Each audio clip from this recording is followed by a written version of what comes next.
and welcome to Fandom Friday, a podcast series devoted to various fandoms brought to you by the Ocean County Library's annual all-ages library con, Fan Nation Geek Extravaganza. My name is Cecilia. I'm a teen services librarian at the Ocean County Library. Joining me today is... I'm Colleen from the Brick Branch. And I am Thomas, and I'm from the Whiting Branch. For today's episode, we will be discussing science fiction. What are our experiences with the genre, media we love to talk about, and what makes a good sci-fi story? So the first question we have is, what is everybody's first memory of experiencing science fiction? Be a movie, a TV show? Yeah, I really had to really dig deep to try to remember my first memory. And the really comes to mind is I broke my wrist when I was 8 years old, and I distinctly remember having my cast on when I got home from the hospital and watching A New Hope with my family, in the living room, just watching Star Wars. And it was a great memory because it was a horrible day, but then we were just hanging out watching the movie. So I have really fond memories of Star Wars. So then I guess since I was 8, I've been a fan. So 30 years almost. Yeah, I would say I probably end up being Star Wars, as we were just a Star Wars house. That's the only way to describe it. I don't remember the first time we watched Star Wars. I just remember it was always just a thing. And yeah, I don't think that was the first time we watched it, but that's your first memory of it. Sticks in with me. I will say my first memories of science fiction and being oh, this is weird and I like it, was Fifth Element. It was just always on TV, and it was my mom and my sister, we always just watched it obsessively. If it's on, I don't think I ever really saw the full movie until I was a little bit older, just because you always come in the first parts and there's the movie's so long and convoluted a little bit. Yeah. That you can come in at any point or anything. Yeah, that's a great one. And I was trying to think of examples of science fiction movies that weren't bummers or horror or awful, and The Fifth Element was one that came up because it's such a fun adventure story too. Yeah, it's very bright and colorful, which I feel when we discuss aspects of science fiction, that's one of my favorite things. Yeah I was more about cartoons, robots, Wall-E, Treasure Planet, things like that. That's what I really vibed with. But I think that my first experience, I think it was episode 2, Attack of the Clones. I'm pretty sure, at least. I think I was at my friend's house. I was having a little play date. I saw bright lights of lightsabers, and I was like, oh, yeah, this is what it's about. Yes, I was at the midnight screening of Attack of the Clones. So now I feel extremely old. Tom, how old are you? I just kind of want to know, your... Okay. So we're going to have vastly different experiences. This is great. Yeah, it'll be interesting. Because I feel science fiction, definitely changes throughout the decades, from the 50s to where we are now, just technology of CGI and stuff, doing spaceships on little yeah. And actually toys and I was also very young when I saw Jurassic Park in the theater, so that might have been my first I guess theater experience with science fiction. That's technically science fiction. There's a lot of things that once you think about them, I'm like, what genre is that? Because it has to do with the scientific discovery and whatnot. Potentially, I guess we could clone dinosaurs. Yeah. But we shouldn't, probably. Yeah. But there's a great quote from Jurassic Park about how far is too far.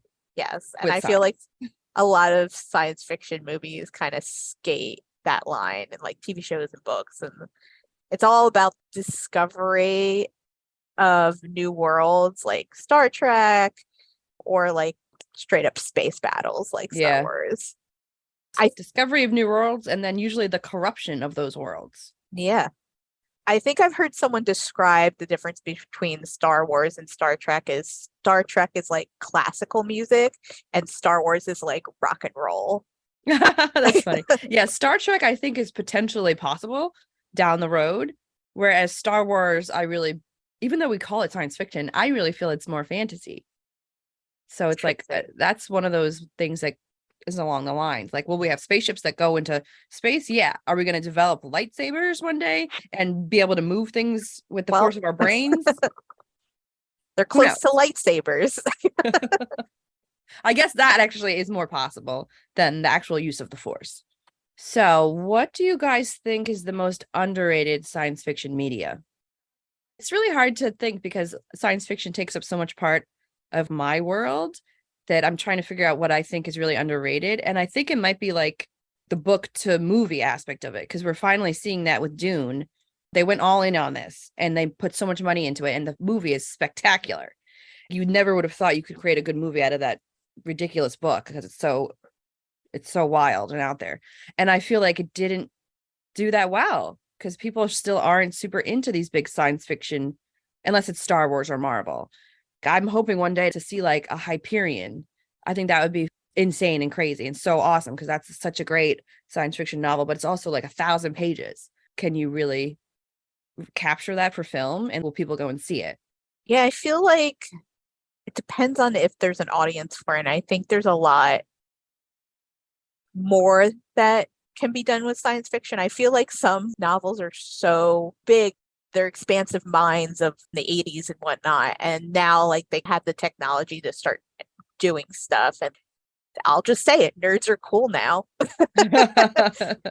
With Marvel and whatnot getting traction, getting those big budget films that the studios and whoever are willing to take that risk and be like, why not do a 4-hour science fiction movie or whatever, or a mini series or something.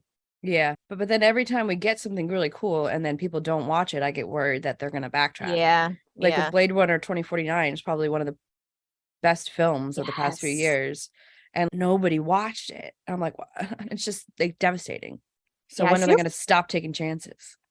I feel like Cyberpunk might be due for some kind of resurgence. There's been a couple of movies that have come out in recent years featuring Cyberpunk and the video game, which had a whole different other controversy with that. My media that I wanted to talk about was science fiction graphic novels. I feel like there's a lot.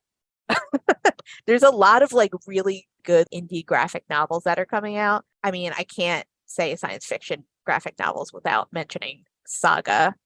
The way I have described it in the past to people is Star Wars on LSD, just because it is very brightly covered. It's kind of like describing it is pretty easy. There's a war between two different factions, the Wings, who are more sci-fi and have wings, and the Horns, who are more magic based, and their cultures have been fighting for years. And then a female person from one side and a male fall in love. They have a kid, which is considered blasphemy. Now there's a bunch of bounty hunters that are after them. And so it tells the story of Hazel, who is their child, talking about her childhood and how crazy and weird it was. They lived in a space rocket tree. So it has earth elements. There's ghosts, teenage babysitters. There's a kingdom where everybody has a giant TV as a head. Yeah, So I think you're really right about the graphic novel, because I read and watch a lot of science fiction, but I don't read science fiction graphic novels. Maybe I should start that. yeah, it's very easy with Hoopla just to go through everything. And the other one I wanted to mention, just because I don't see this get talked about a lot, is called The Woods. It's this big epic graphic novel series by James Tynion the Fourth. It is about a school that gets sucked into this different universe. Just one day, this entire school with all the students, teachers, and staff get thrown into this different universe light years away in this ancient primordial wilderness, and they have no idea where they are, why they're there. And the graphic novel just goes into detail of they're struggling to survive. So it's part survival, part science fiction, part horror at some points. the good thing is you can binge it because it is completely finished and it has an ending and everything. Cool. Yeah, I love the horror mixed with science fiction. Well, I like horror mixed with anything, so. Yeah. I very much so try to stay away from horror. I'm a little scaredy cat. That's why I like little light animation stuff. I'm more of a Nice. series and movie kind of person. So I like, for underrated stuff, I think Big Hero 6. I think it came out at the same time around Frozen. Mhm. It just got taken away from like the glory I felt it deserved because it had all the good elements. Sentient robot, trauma of losing like his brother, and then the mystery of who stole his invention. And the conclusion was very good as well. I just thought it was a super solid movie. And I felt like it really didn't get any traction. And I thought the same about Star Wars Rebels. I thought it was bad at first when I first started it because I was like, the character was young, naive, wasn't really eye-catching animation for me either. But like, when you start going through it, the character development and the plot was just so wonderful. Like, it tied together so well with the other Star Wars things, with Ahsoka Tano and the Rebellion, the Mandalorians and everything. I was really hoping with the Mandalorian show that instead of in the first season Grogu's master, I was like really hoping that they were going to bring Ezra in, the main character from Rebels, and be like, oh, he got out of deep space, here he is. But I mean, I liked what they did anyway because one of the original OGs showing up is just as good. But Yeah, that was awesome. yeah, so I'm hoping at least in the Ahsoka Tano show that Ezra will be included as one of the side things, like her looking for him. They did cast him. Oh, did they? Yes. All So right. there is a rumor that basically the Ahsoka show is going to be Rebels season, the next season of Rebels, just live action, because there's so many characters. Most of the characters are in the Ahsoka show. And I think Rebels is having a bit beautiful. of a resurgence. I think Yeah. people are starting to go back and actually watch that again. But there's just so much in the Star Wars universe to watch. Like, and I've fallen behind. I've only fallen behind by 1 year, but I'm behind in everything. I'll have to go back and watch all these other things too. Yeah, But I'm still I'll get there behind one in day. The Mandalorian. Yeah. I have to watch same. the new season for that. Yeah, I haven't seen the new season of that. I didn't even watch Obi-Wan. But Like- I feel like all those shows, Star Wars is such an expansive universe, and you could tell different stories with those shows and have the political drama of but with science fiction. And then you have the action adventure story. And then with Andor, there was a lot of the horrors of, you know, what the Empire is actually doing. It threw the veil off of that and showed stuff. Almost Not to like spoil. colonialism of the universe. Yeah. It's like science fiction, you can talk a lot about crazy stuff like alternate dimensions. Like, I can't go without mentioning the OA, which I don't know if anybody's seen that.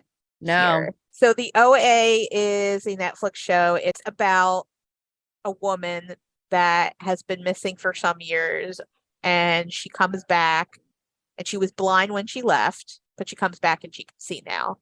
And she won't tell anyone about what happened to her, except one day she decides to tell the select group of people her story.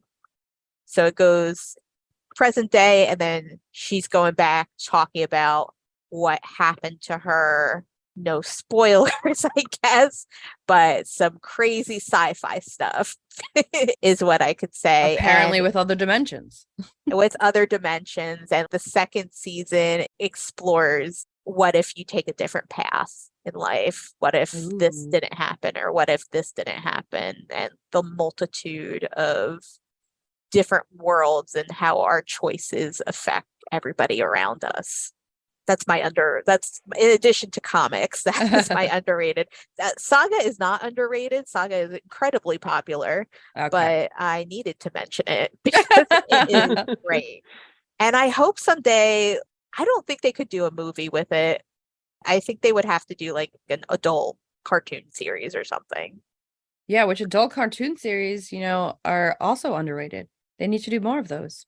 And I More know like- I think it was Amazon. I think it got canceled after one season, did Paper Girls as That's another one also by Brian K. Vaughan, who did Saga. It's just Stranger Things, but more science fiction and with ladies. Ooh. So there's time travel, there's other dimensions and crazy aliens. So it goes a lot of places. Also finished so you can binge it. Yeah, I think another little movie, like a one single movie, John Carter. I don't know if you guys have seen that one. That one was really solid. He goes to a different planet, but now since he's at a different planet, his body works differently and like the atmosphere and everything. So he's able to jump super far and he's super strong, like a superhero. And then he gets taken in by tribal aliens with 4 arms and he battles to become the head of the tribe and everything. And then, of course, every good movie, there's romance. So he meets people somewhat like them. But that one was really, really good. I enjoyed that one. I remember going to sleep to that one before when I didn't have cable and everything. I would just put on that movie and I would just go to sleep to that. Yeah, I But, have a hatred for Taylor Kitsch, so I never watched it. Unspoken, now spoken hatred. Yeah. I think they kept trying to make him a movie star and it wasn't working. And it didn't. I think that's a good point, Thomas, because that reminded me of Superman. I was like, oh, that's kind of like an original sort of science fiction. When you think of superheroes, I think you don't well, at least me, I can't speak for everyone, I guess, equate those to science fiction, but most superhero movies are science fiction because superheroes don't exist. Yeah. Yeah.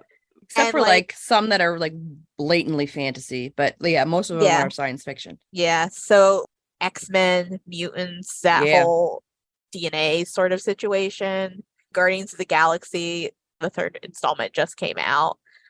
That is literally science fiction. They are in space.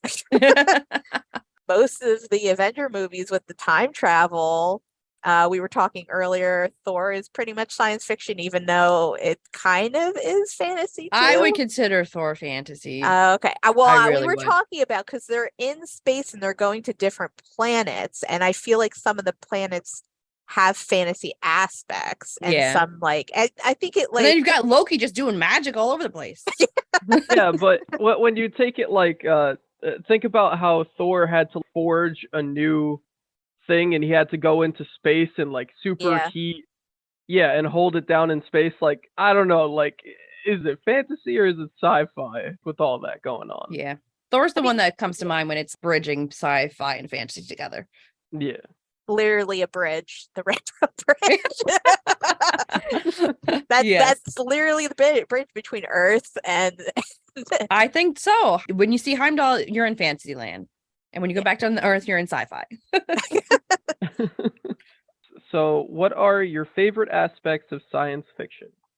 I guess I'll just go first and knock that out. So, I just like science fiction mostly because it's very freeing. You never know what the universe is going to hold.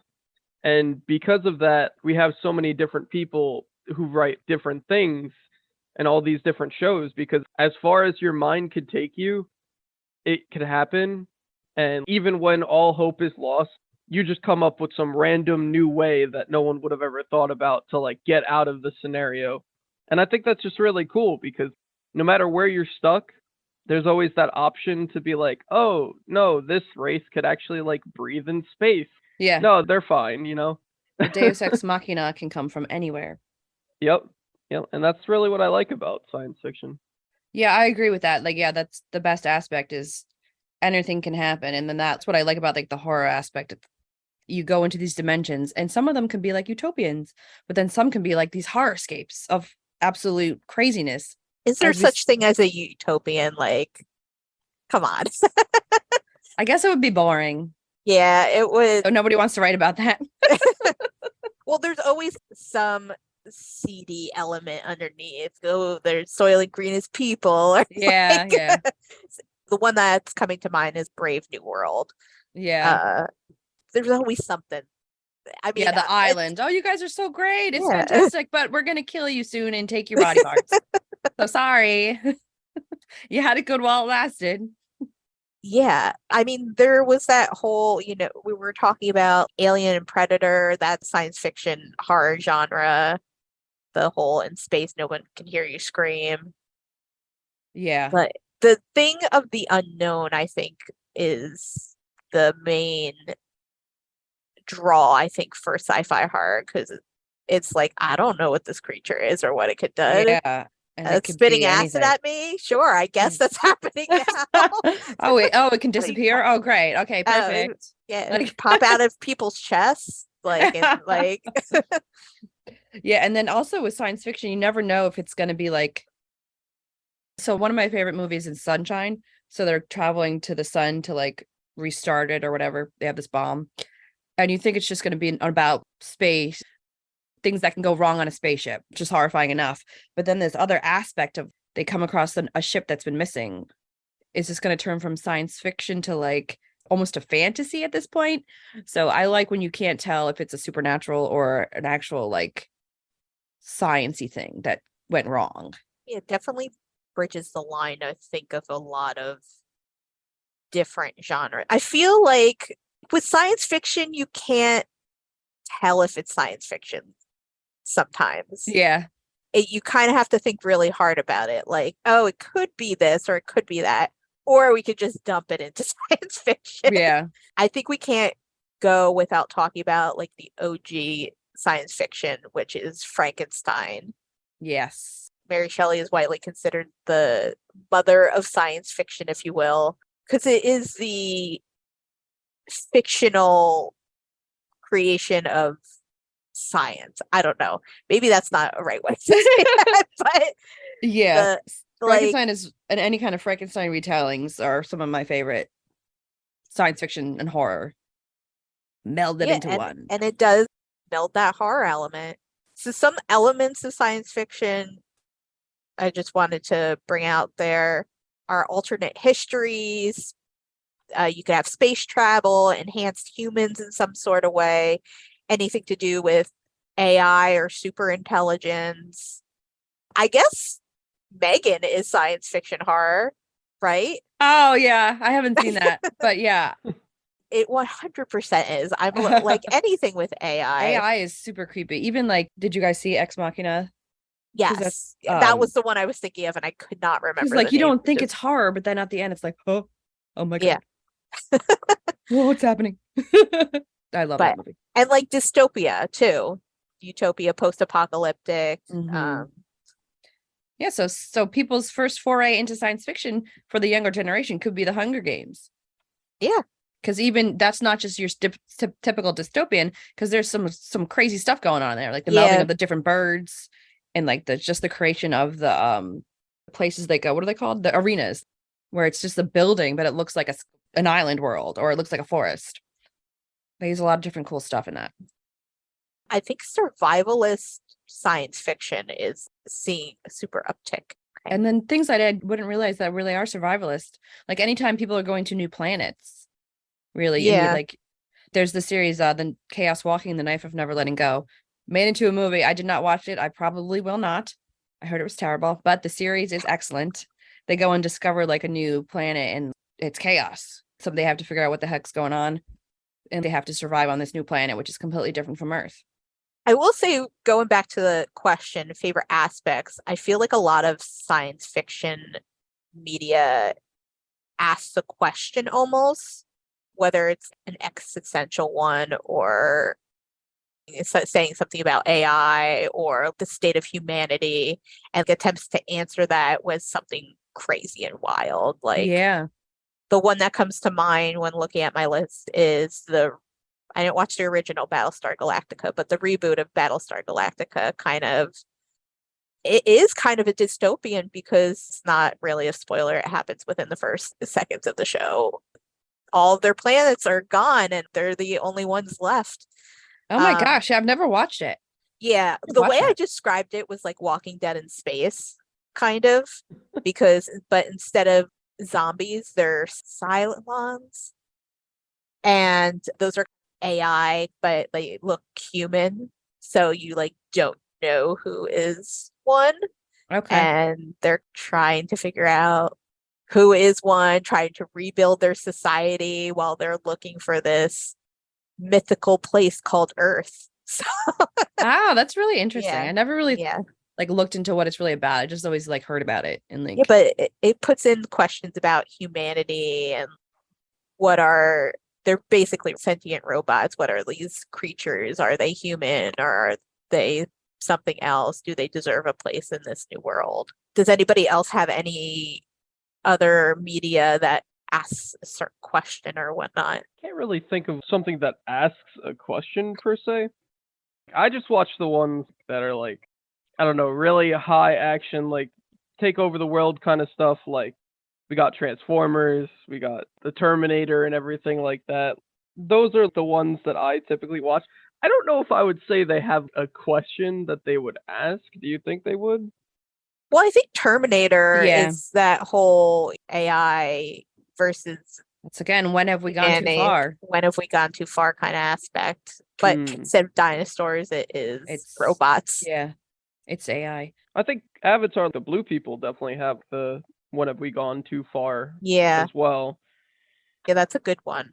That's another one that bridges fantasy and science fiction because it is very fantastical, but it's in space. I don't know. I'm going back to Yeah, if I it's think space, it's science fiction. Yeah, I think that one's more science fiction than fantasy. A book series that comes to mind is Unwind. So in Unwind, America has decided that there's no abortion, but you're allowed to unwind your child after the age of 13. And so it's where is life and how does life begin? Where does it end? There's like a scene where one of the characters is being unwound and you're in his subconscious as they're taking his hands and then they're taking his feet. Oh And my like God. it's horrifying and This is a YA gut-wrenching. book, right? Yeah. I Okay. remember listening to that for the first time and just bawling. And like he's alive and he has a consciousness right until the very end.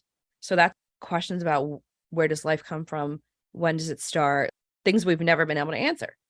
And it's so sad. But that series it's a classic science fiction YA series. It's fantastic. I'm gonna go with something funny before we move on to the next question. Galaxy Quest answers the question: what if all the Star Trek actors ended up in space? Because Galaxy Quest is basically Star Trek. Yeah, I love that movie. I didn't see that movie till like a couple of years ago as an adult. That and was like, another I don't know, one. it was so great. I feel like that was always on TV at some point, and I never watched the whole entire thing until. But it's so funny, and like you could just see all the tropes and different elements and stuff, and match it up to a bunch of different sci-fi media. Yeah, there needs to be more sci-fi comedy. That comes to mind, and then like Spaceballs. But I Yeah. can't really think of any other like science fiction comedy. Well, I guess the Marvel movies, like Yeah. the Guardian movies, are pretty funny. They always have some kind of element of. They try to make the Star Wars funny, but Yeah, they should do a whole sometimes it different. works. It needs to either be funny or not, like for Star Wars Yeah. at least. But it has not worked. I feel like it's harder to do science because you can like lean into horror because I feel like science can be horrible with spicy genes and monsters and such, but comedy. What do you do with that? Yeah. All right, so our last question is what alien creature / species would you love to meet and why? I will also add what would alien creature or species would you love to be or why? The first one that came to mind, love to meet is, or be, it can answer both, is like the Twi'leks from Star Wars. Because I think they have the cool vibe to them. Those are the ones with the long ear tendrils. Okay. Occasionally they're the dancers in a lot of Star Wars Yeah. media. Yeah, so this was hard. I was discussing it with my coworkers and I was like, the only nice alien I recall is E.T. And But, I like, would even find that terrifying. he's creepy to look at, Yes. but like he'd probably be nice. I would have to just get used to his look and then he can be my friend and we can have fun. So maybe I would want to meet him out of anybody. I love Gamora from Guardians. Gamora's Like I think she's so really fun. cool, yeah. And she's just really cool. Maybe it's more like her than her species. I guess all of her species is gone. Is she the last of her species, right? I believe I think that was a controversial thing. I think Thanos told her you're the last, but that you really wasn't, or something. Because really, he's only supposed to Don't kill fact half check of them. me. So did he only kill half? I don't know. Anyway, I think I would want to be Gamora because she's just awesome. Oh, I would also want to be a mutant X-Men and have like some kind of superpower. Depending on which one, though, because you don't want to be Rogue. I guess I'd be Storm. She's fun.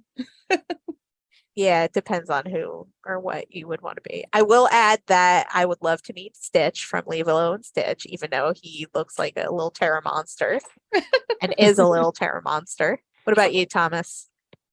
I don't know. If you were gonna go from the Stitch universe, though, I think you should have went with what's the one that just likes to eat, that could equal Stitch's power, but just likes to eat. I remember it from like the show, the Stitch the show, but I can't remember what his name was or his numbering was. But he was definitely my favorite out of the show and the Stitch stuff. But if I had to pick one species or creature, I think I'd probably want to meet Morph from Treasure Planet, the little pink blob that just floats. Oh, He's very cute. Yeah, he's very cute. I mean, I feel like just petting the weird blob, it would be a whole new experience. And then on top of that, he could shapeshift in smaller versions of everything. So I just think if you were ever going to have a companion, that's probably the best companion. As for being of race, that's a bit of a harder question. I think It I like is, yeah. there's so many cool races like Zabraks from Star Wars. Zabrak is very cool. Yeah, I like the Asari from the Mass Effect games, stuff like that. They can meld their minds with another person and like transfer thoughts. Oh. And yeah, they could also reproduce with any race and they'll just look exactly like the Asari. So it's just really interesting to see. But I think out of everything, yeah, it would probably just be Morph for the creature, or probably Asari. If I had to pick one, I would probably want to be an Asari because that's just so cool to share thoughts with your mind. Oh, the character's name from Lilo and Stitch is Reuben. Reuben? Yes. Well, it's experiment 625. Okay. His power is he can make sandwiches. Ah, so that's why it's called. Beautiful. I don't know anything about Lilo and Stitch. We can also lift over, according to his Wikipedia page, lift objects over 3,000 tons his own body weight and think faster than a supercomputer.